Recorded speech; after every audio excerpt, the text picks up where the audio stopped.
I stood in my kitchen this morning, flipping pancakes for my 8-year-old daughter Lily, and I could not help but think about how much our lives had changed. 3 years ago, I became a single father, not by choice, but by abandonment. My wife walked out on us, left behind a little girl who asked every night when mommy was coming home, and vanished into a life she thought would be better. For 3 years, Lily and I built something solid, something real, something that finally felt like home again. Then last night, my phone rang. It was her. Amanda wanted to come back. Before I tell you how this all unfolded, let me know where you are watching from in the comments below. If this story resonates with you, hit that like button and subscribe, because what I am about to share about betrayal, resilience, and standing your ground might hit closer to home than you think. Let me take you back to where it all began. 7 years before that phone call, I thought I had it all figured out. Amanda and I met in college when I was studying engineering and she was working on her marketing degree. We fell hard and fast, the kind of love that felt effortless. 2 years of dating led to a wedding that our families still talk about. And 2 years after that, Lily arrived. She was perfect. 10 tiny fingers, 10 tiny toes, and a smile that could light up the darkest room. We settled into a rhythm that felt right. I worked as an engineer at a local construction company, steady hours and decent pay. Amanda took a part-time position at a small marketing agency, so she could be home with Lily most days. We lived in a modest house in the suburbs with a mortgage we could manage and a backyard where Lily learned to ride her tricycle. Sunday mornings meant pancakes and cartoons. Bedtime meant reading stories until Lily's eyes grew heavy. We talked about having another baby someday, maybe taking a family vacation to the Grand Canyon. I was not the most romantic husband, I will admit that.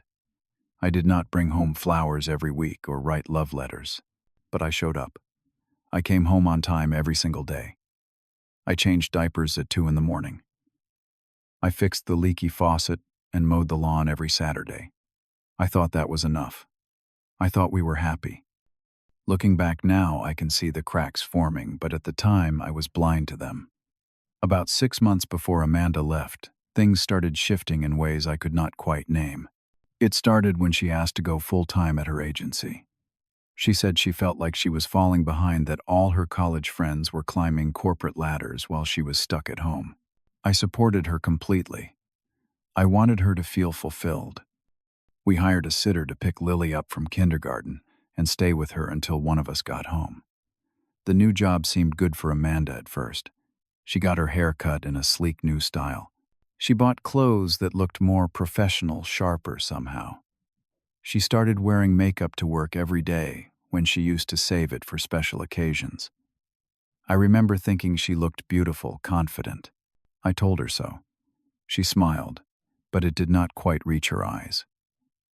Then came the late nights. Client meetings, she said, training sessions, team-building events. I believed her because why would I not? This was my wife, the mother of my child, the woman I had pledged my life to. When she came home at 10 or 11 at night, she would say she was exhausted and go straight to bed. Our conversations became shorter, reduced to logistics about who would pick up Lily and what we needed from the grocery store. Lily noticed before I did. One evening, she looked up from her chicken nuggets and asked, "Why does not Mommy eat dinner with us anymore?" I made excuses. Mommy is working hard. Mommy is building her career. Mommy loves you very much. But that question haunted me as I lay awake that night, listening to Amanda breathe beside me in bed, feeling like she was 1,000 miles away. The first real fight happened on a Friday night in late August. Amanda came home just before midnight. I had been sitting on the couch, my phone in my hand, having called her 3 times with no answer. When she walked through the door, I stood up. "Where were you?" I was worried sick. Her face transformed into something I had never seen before. Anger, defensiveness. Something that looked almost like contempt. "Are you seriously questioning me right now? I am working, Dan. I am trying to build something for this family. Do you not trust me?" The accusation stung. "Of course I trust you. But you did not answer your phone. I did not know if something happened. Nothing happened except me doing my job. Maybe if you understood what it takes to succeed in the real world, you would get it. That hurt more than I wanted to admit. I had always worked hard, provided for our family, never complained. But I swallowed the pain and tried to keep my voice calm. Amanda, I am not attacking you. I am just saying we barely see each other anymore. Lily misses you. I miss you. She looked at me then with eyes that seemed to belong to a stranger. Maybe I needed something more than this, she said, quietly gesturing around our living room. Then she grabbed a pillow and blanket and slept on the couch that night. The following weeks felt like living with a ghost. Amanda stopped sleeping in our bedroom altogether, claiming she did not want to wake me when she came home late. We moved around each other like polite roommates. Lily started drawing pictures at school, always the same scene. A house with 2 windows, a little girl in one window, a sad face in the other. I tried one more time to fix things. One Tuesday evening when Amanda came home at a reasonable hour, I had made her favorite pasta. Lily was already asleep. I poured 2 glasses of wine and asked her to sit with me. Talk to me, I said. Please.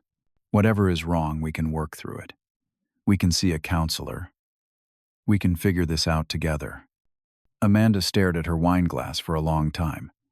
When she finally spoke, her voice was flat. You cannot fix this, Dan. You cannot fix me.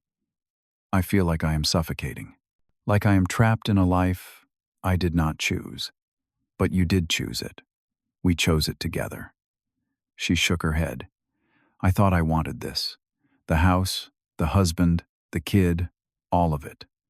But I was wrong. I need space to figure out who I am.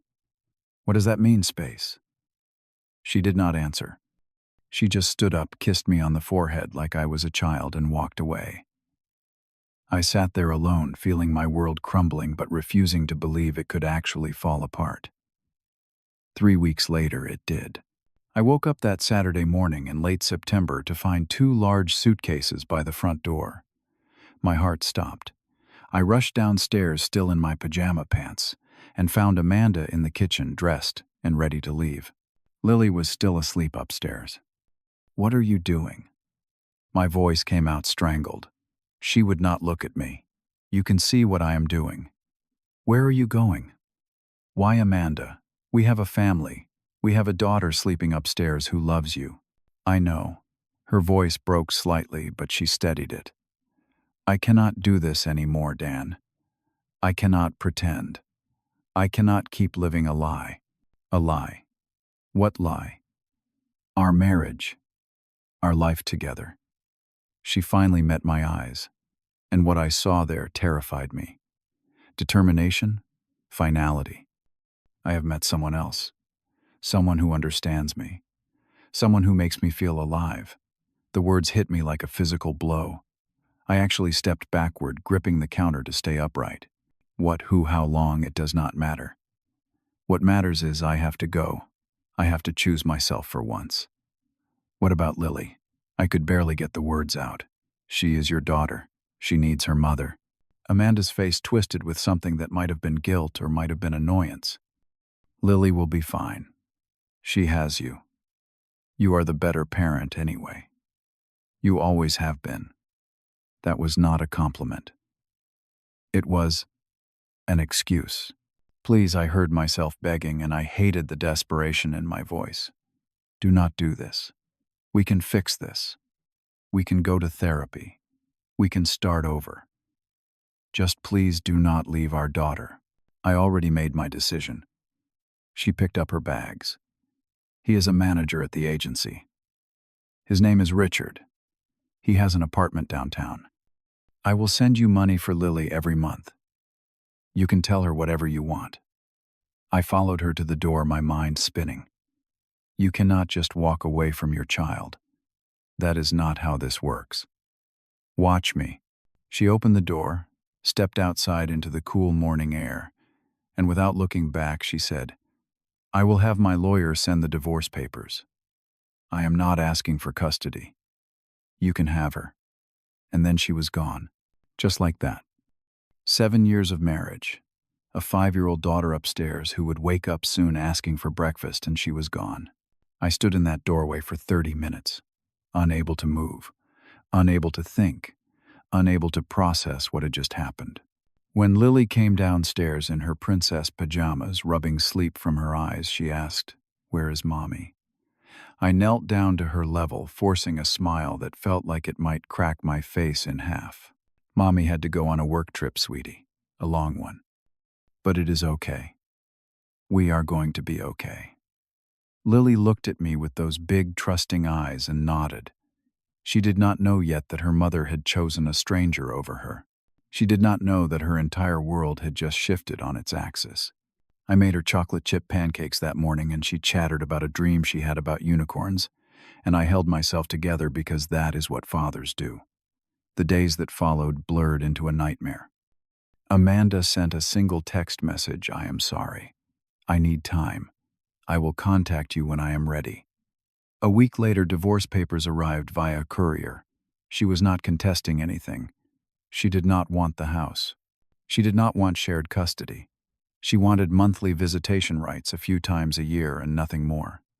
She was signing away our daughter like she was a burden she no longer wanted to carry. I signed those papers in a daze. My lawyer tried to talk to me about fighting for more support, about making this harder on Amanda, but I could not focus. All I could think about was Lily asking me every single night, "When is Mommy coming home?" and having to come up with new lies to protect her from a truth too ugly for a 5-year-old to understand. The first year nearly broke me. I was drowning. I had to rearrange my entire work schedule, asking for earlier hours so I could pick Lily up from school. I learned how to French braid hair by watching videos at midnight after Lily fell asleep. I burned more dinners than I successfully cooked.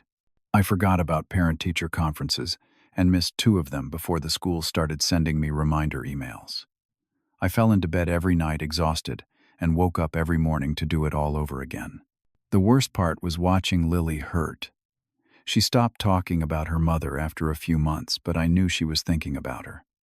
She drew pictures at school of families with missing members. She asked her teacher if everyone had a mommy who loved them.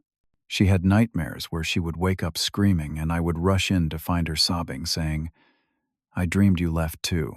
Those words gutted me every single time. I would hold her until she fell back asleep, whispering promises I prayed I could keep. "I will never leave you. Never. I am right here. I will always be right here." Amanda sent money every month like clockwork, $300 deposited electronically. But she never called. She never asked about Lily. She sent a birthday card with a generic message and a check. That was it. Through mutual friends, I heard she was living the high life downtown with Richard. Fancy restaurants, weekend trips to wine country, a life completely separate from the one she had abandoned. My friend Kyle came over one night after Lily was asleep and found me sitting in the dark holding one of Lily's drawings. It showed 2 people labeled me and Daddy. No one else. "You cannot keep doing this to yourself," Kyle said, handing me a beer I did not want.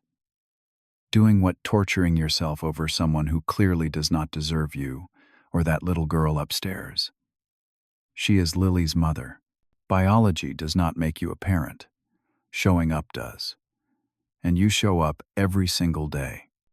I wanted to believe him, but the anger and hurt were still too raw. How could Amanda do this? How could she just walk away from the child we created together? What kind of person does that year 2 brought slow, painful progress? I stopped burning dinner. I mastered the French braid and even learned how to do a fishtail. I made friends with other single parents at Lily's school, forming a support network that saved my sanity more than once. My neighbor Martha, a 72-year-old widow with a kind smile, started watching Lily on the rare occasions I had to work late. She never asked questions, never judged, just showed up with fresh-baked cookies and patience. Lily started to heal too. She made a best friend at school, a girl named Emma who invited her over for playdates. She joined a community art class and discovered she had a real talent for painting. Her pictures became brighter, filled with rainbows and butterflies instead of empty windows. She stopped asking about her mother. When other kids talked about their moms, she would just shrug and say, "I have my dad. That is all I need." Those words should have made me happy, but instead they broke my heart a little. No child should have to say that. No child should have to accept that one of their parents chose to disappear. But if Lily could be strong then, so could I. I threw myself into being the best father possible. I volunteered for every field trip. I learned how to sew so I could fix her stuffed animals when they ripped. I taught her how to ride a bike without training wheels running beside her until my lungs burned celebrating when she finally found her balance and rode away from me laughing with pure joy. Those moments made everything worth it. By year 3, we had built a real life. I got a promotion at work with a significant raise. I used the extra money to renovate Lily's bedroom, painting it the shade of purple she picked out herself. We adopted a dog from the shelter, a goofy golden retriever mix that Lily named Max. We had routines, traditions, inside jokes. We had become a team. I even started dating again, though nothing serious. A few dinners here and there with women I met through friends or at community events. None of them stuck. I told myself I was too busy, that Lily needed my focus, but the truth was simpler. I was scared. Scared of trusting someone again. Scared of letting someone into our carefully constructed world, only to have them leave and hurt Lily all over again. Then one evening in early October, just after Lily's 8th birthday, my phone rang. It was a number I did not recognize. I almost let it go to voicemail, but something told me to answer. "Hello?" A pause. Then a voice I had not heard in 3 years. "Dan, it is me. It is Amanda. I need to talk to you." My entire body went cold. I stepped out onto the back porch, closing the door so Lily would not hear. "What do you want? I know you have every right to be angry. I know I do not deserve anything from you. But please, can we meet? I need to see you." "Why?" After 3 years of silence, why now? Her voice cracked. "Because I made a mistake. The biggest mistake of my life. Please, Dan. Just give me 1 hour. That is all I am asking." Against every instinct screaming at me to hang up, I agreed. We set a time for the following afternoon at a coffee shop near my house. Public, safe, neutral territory. When I went back inside, Lily looked up from her homework. Who was that? Nobody important. I lied, ruffling her hair. Just work stuff. But my hands were shaking, and I barely slept that night. I arrived at the coffee shop 15 minutes early the next day, needing time to prepare myself. When Amanda walked in, I barely recognized her. She had lost weight. Too much weight. Her designer clothes hung loose on her frame. Dark circles shadowed her eyes despite the makeup trying to hide them. She looked like someone who had not slept well in months. She ordered a coffee and sat down across from me, her hands wrapped around the cup like she needed its warmth. "Thank you for coming." I said nothing, just waited. She did not deserve my warmth or my patience, but I gave her silence to fill. "I know you hate me. You should. What I did was unforgivable." She looked down at her coffee. "I walked away from everything, from you, from Lily, because I thought I was missing out on something. I thought Richard could give me this exciting, fulfilling life. I thought I needed freedom and passion, and all these things I convinced myself I did not have. And I kept my voice flat, emotionless, and I was wrong. So incredibly wrong." She started crying, quiet tears that fell into her coffee. "Richard was not who I thought he was. At first, everything was perfect. We went to expensive restaurants, traveled, did all these things that felt so glamorous. But after about 6 months, things changed. He started controlling everything. My money, my friends, where I went, what I wore. He would criticize me constantly, telling me I was not smart enough, not sophisticated enough. He would get angry over nothing, throw things punch walls. I was terrified of him, because 6 months ago he found someone new, someone younger. He kicked me out of his apartment with nothing. I have been staying with a friend, working part-time jobs, barely making rent. I lost everything, Dan. My career, my dignity, my family. She looked up at me with desperate eyes. I want to come home. I want to fix this. I want to be a mother to Lily again. The words hung in the air between us. For a moment, just a moment, I felt the ghost of old feelings. This was the woman I had loved, the mother of my child. She was hurting, and some part of me wanted to help. But then I thought about Lily. About 3 years of "Where is Mommy?" about the nightmares and the tears and the slow, painful healing. "You want to come home," I repeated slowly. "Yes. Please. I know I do not deserve it, but I am begging you. Give me another chance. Let me prove I have changed. Let me be part of Lily's life again. Do you have any idea what you did to her? To us?" My voice was rising, despite my efforts to stay calm. Lily cried herself to sleep for months. She had nightmares that I would leave her too. She asked me over and over what she did wrong to make you leave. A 5-year-old blamed herself for her mother abandoning her. Amanda sobbed harder. "I know. I am so sorry. I will spend the rest of my life making it up to her. Will you? Or will you stay until something better comes along? Until you feel trapped again? Until another Richard shows up promising you excitement?" "No. I have learned my lesson. I swear, Dan. You and Lily are all I need. You are all I ever needed." I stood up my chair, scraping loudly against the floor. "I need time to think. This is not just about you and me. This is about Lily. I will not let you hurt her again. I understand. Take all the time you need. I will wait." She pressed a piece of paper into my hand with a phone number. "Please, I am not asking you to trust me yet. Just consider it." I walked out of that coffee shop feeling like I had been hit by a truck. I drove around for an hour before going home, trying to process everything. Amanda wanted back in. After 3 years, after abandoning us, after choosing a man she barely knew over her own daughter. Now that her exciting life had fallen apart, she wanted to come back to the safe, boring existence she had rejected. That night, Kyle came over after I called him in a panic. "Tell me I am not crazy for even considering this," I said, pacing my living room, while Lily played upstairs. "You are not crazy. You are a good man who wants to believe people can change. But Dan, listen to me." Kyle grabbed my shoulders, forcing me to look at him. "She did not leave because you were not enough. She left because she was chasing some fantasy. Now that fantasy crashed and burned, and you are her backup plan. Is that the kind of person you want around your daughter? But Lily is her daughter too. Then where has she been for 3 years? A real mother does not just disappear because life gets hard or boring. A real mother shows up even when it is not convenient or exciting." I knew he was right. I had always known, but I needed to hear someone else say it. The next day I did something I probably should not have done. I sat Lily down and, as gently as I could, asked her a question. "Sweetheart, do you remember?" Mommy Lily looked up from the picture she was coloring. "Not really. I remember she had long hair, but that is all. Do you ever think about her?"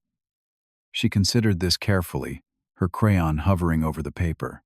"Sometimes. But then I think about us and I feel better. I used to be sad that I did not have a mommy like other kids. But now I think maybe it is okay.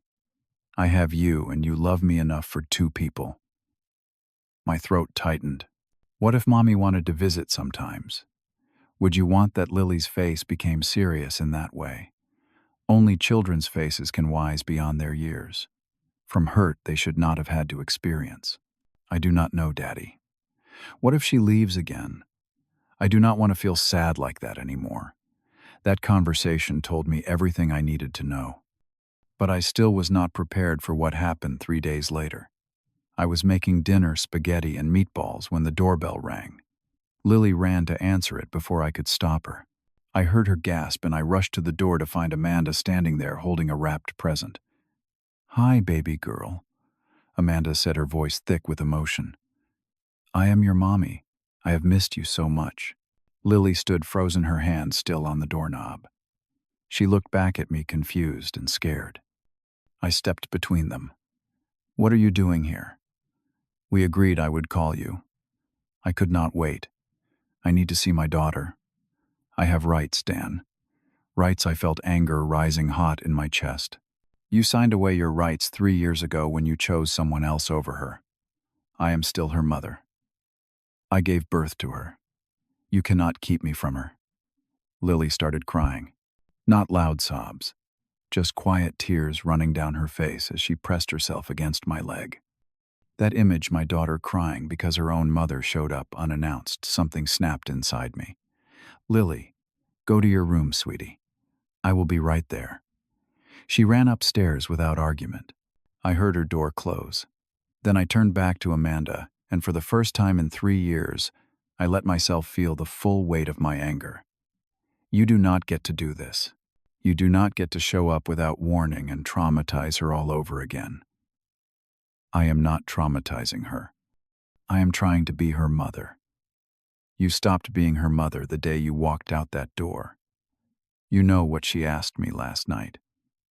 She asked if you were going to leave again. An 8-year-old should not have to worry about her parent abandoning her twice. I am not going to leave. Why will you not believe me? Because you are not here because you love us. The words exploded out of me. You are here because your other life failed. We are not your first choice, Amanda. We are your backup plan, your safety net, and I will not let you treat Lily like she is disposable. That is not fair. Fair. You want to talk about fair? I will tell you what is fair. Fair is going to court with every piece of evidence I have about you abandoning your daughter for 3 years. Fair is letting a judge hear how you never called, never visited, never did anything but send money to ease your guilt. Fair is letting Lily tell that judge in her own words how scared she is that you will leave her again.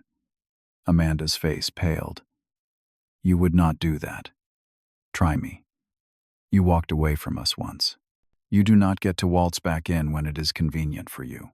Lily deserves better than a mother who only shows up when she has nowhere else to go. I made a mistake. People make mistakes. Yes, they do. And they live with the consequences. Your consequence is that you lost your family. Not because I am cruel or vengeful, but because protecting Lily from more pain is more important than your need for redemption. I saw the moment she realized she had lost. Her shoulders sagged and fresh tears started falling. So would I just never get to see her? Never get to be part of her life? You can see her according to the visitation agreement in the divorce papers. That is it. Nothing more. If you try to push this, I will fight you with everything I have. And you will lose, Amanda. Because while you were off living your exciting life, I was here. Every scraped knee, every bad dream, every parent-teacher conference, every single moment. Me. Not you. She opened her mouth to argue, then closed it. What could she say? We both knew I was right. If you really love Lily, I continued, my voice softer. Now you will walk away.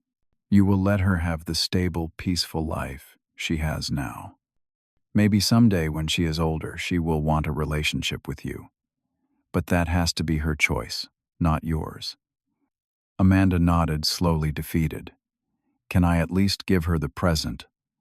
I took the wrapped box from her hands. I will give it to her and tell her it is from you. But Amanda, do not come back here unannounced. Do not show up at her school. Do not try to force your way back into her life. If you love her at all, respect that. She turned to leave, then looked back one last time. I really am sorry. For everything. I know. But sorry does not fix this.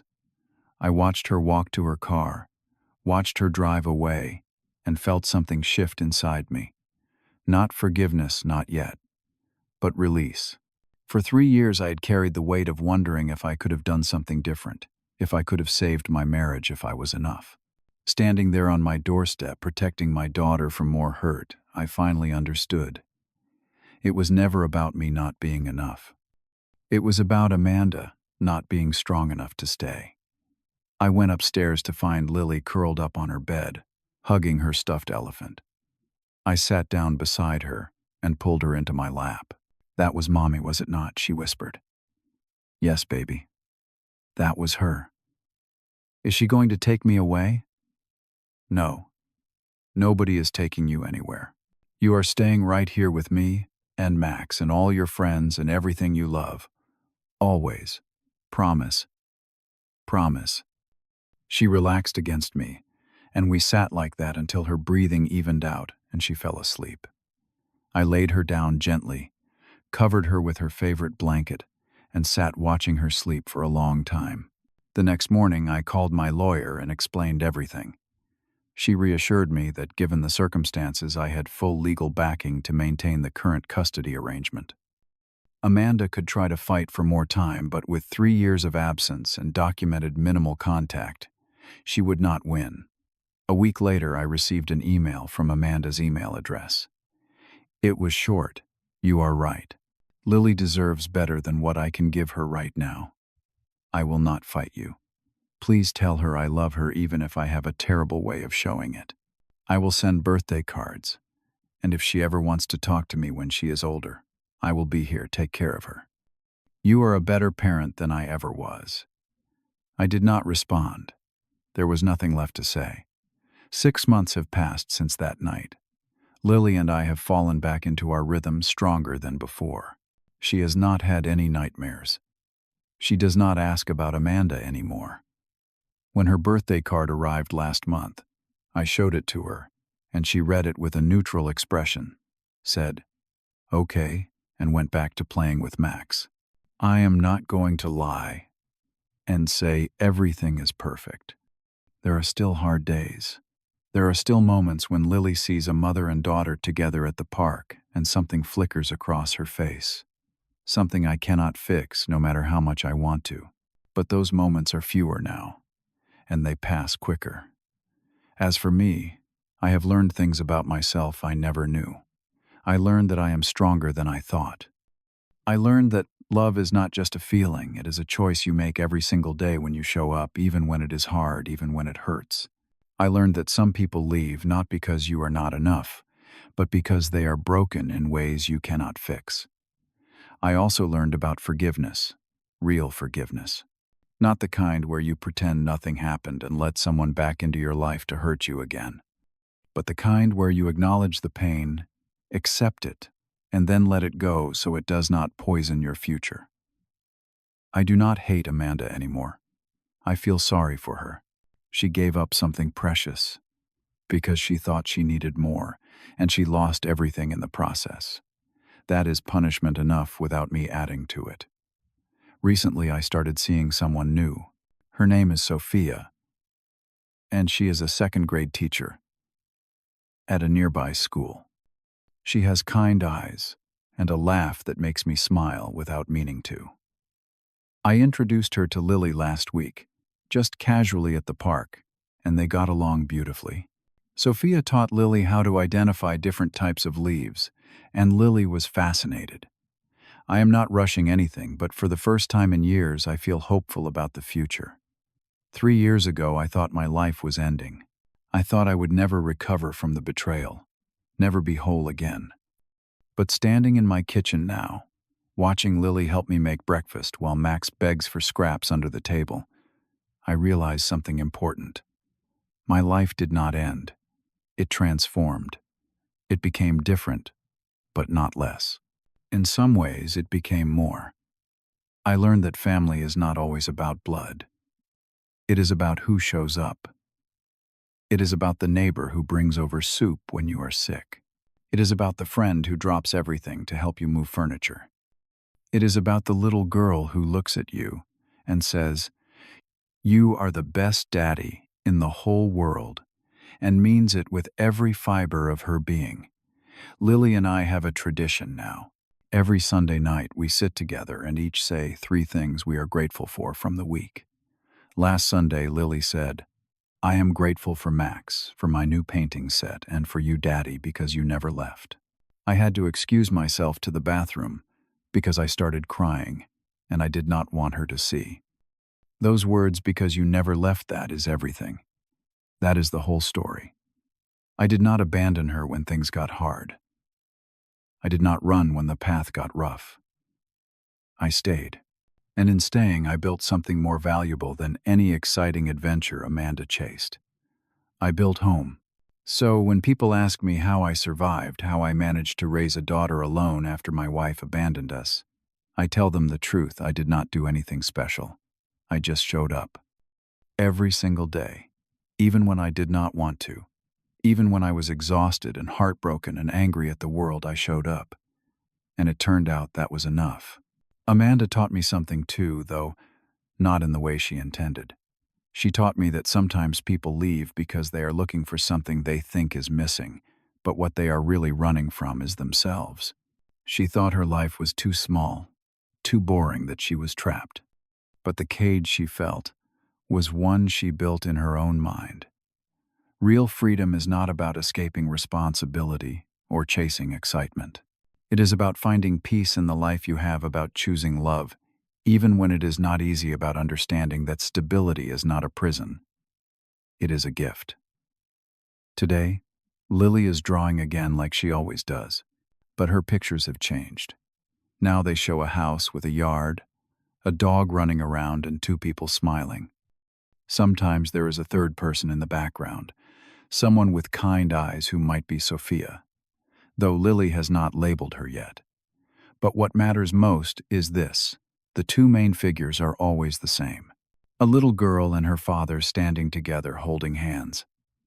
Amanda does send birthday cards just like she promised. Lily keeps them in a box under her bed unopened sometimes. Maybe one day she will want to read them all, to try to understand the mother who left her. Or maybe she will not. Either way, it will be her choice, and I will support whatever she decides. What I know for certain is this: Lily does not need someone who shows up only when it is convenient. She needs someone who stays through the boring Tuesday nights, and the difficult conversations, and the moments when life is not Instagram perfect.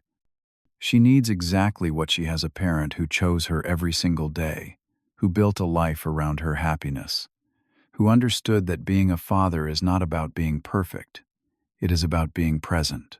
So to anyone out there going through something similar, to any parent who has been abandoned or betrayed, to anyone rebuilding their life from the ground up, I want you to know this: you are not defined by who left you. You are defined by how you show up after they are gone. The pain you feel right now is real and valid, but it will not last forever. You will survive this. You will build something new and beautiful from the ashes of what was lost. And one day you will look back and realize that the person who left did not take everything. They just made room for better things to grow. Sometimes the best revenge is not bitterness or anger. It is building a life so full of love and joy that you realize you did not lose anything important when they walked away. They did. They lost you. They lost the chance to be part of something real and lasting. And while they are searching for the next exciting thing, you will be home surrounded by people who value you, living a life that might be ordinary on paper, but is extraordinary in all the ways that truly matter. My daughter once asked me if I was sad that Amanda left. I thought about it for a long time before answering. Then I told her the truth: I was sad for a while. But now I am grateful, because her leaving taught me what real love looks like. It is not about grand gestures or perfect moments. It is about choosing to stay when things get hard. It is about making breakfast every morning and checking homework every night and being there for every small, unremarkable moment that makes up a life. Amanda is not part of our story anymore. Not really. She is a chapter that closed a lesson, learned a reminder of what matters most.